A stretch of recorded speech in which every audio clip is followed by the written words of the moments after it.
You're at Strong in the Broken Places. This is episode 18. My name is Jeffrey Reuter.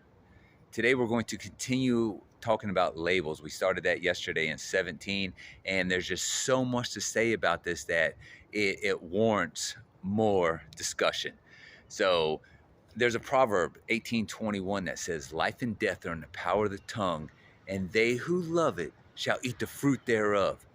Essentially what this proverb is talking about is speaking things into existence, whether to the bad or to the good. Is that our words are so powerful, and if we repeat these words enough time, they will begin to manifest themselves. They will one day manifest itself, whether we say something to the bad enough time or to the good enough time. They will manifest itself. When I was in prison, the whole time I was in prison, and it didn't matter what prison I was at, I saw fathers and sons at the same exact prison. Now, I did more than a generation in prison. And by generation, I mean like a baby boomer type generation, Gen X, Gen Y, the millennial, that amount of time. And it didn't matter what era we're talking about. There were fathers and sons at the same exact prison. And I couldn't help but think that the father who was in prison, his wife, his girlfriend, the mother of his child, was raising that child by herself. So she's a single parent raising that child. She was probably overworked, overstressed, and there was a lack of discipline in the house. And when she would come home tired and stressed, and the child had acted out, she would probably say something like, "You're just like your father. You're just like your father." So essentially, she said that enough time, the child would think to himself, "Well, Dad's in prison. So what type of future would that child think that he had?"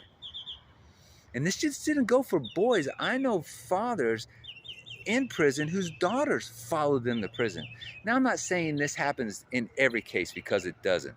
But it's enough cases where if you studied the demographics on it, it would show a trend line. There is a trend line on this.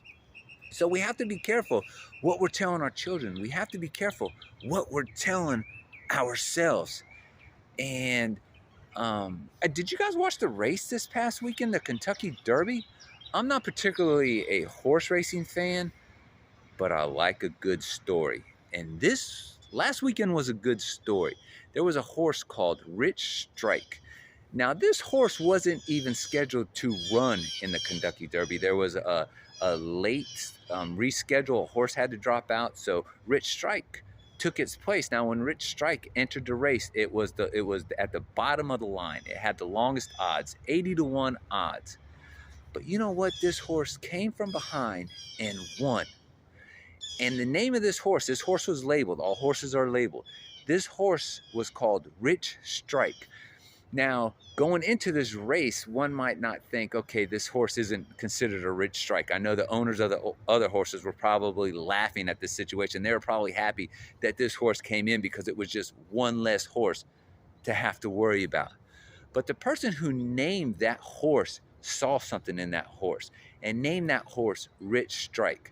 So we're talking 80-1 odds with the $2 bet. That bet paid $163. Now, going into that race, yeah, I'm sure that horse cost some money. But I know this to be true, that after the race, whatever the price of that horse was, it just skyrocketed. And it was because that horse was labeled. Think about the label on that horse, Rich Strike. So this is what I want you to do today, is I want you to put a Rich Strike label on your life. I want you to put a Rich Strike label on your kid's life. See, this is about long shots, and some of us, when we're broken, when we're in tight spots, we might feel like we are a long shot.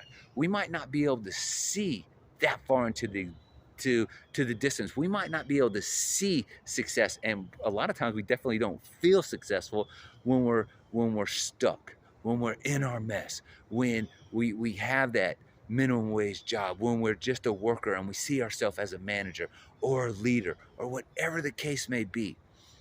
But today, I want you to put a Rich Strike tag on your life. I want you to put a Rich Strike tag on your spouse's life, on your children's life, on whatever the case may be. However you want to become strong in your broken places, put a rich strike tag on yourself, on that thing that you want to accomplish. Rich strike, you're strong in your broken place.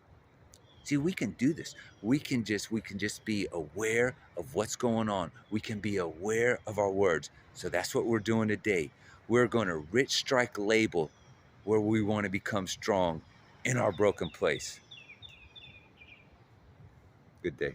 Have a good day. I'll see you tomorrow. And be strong in your broken place.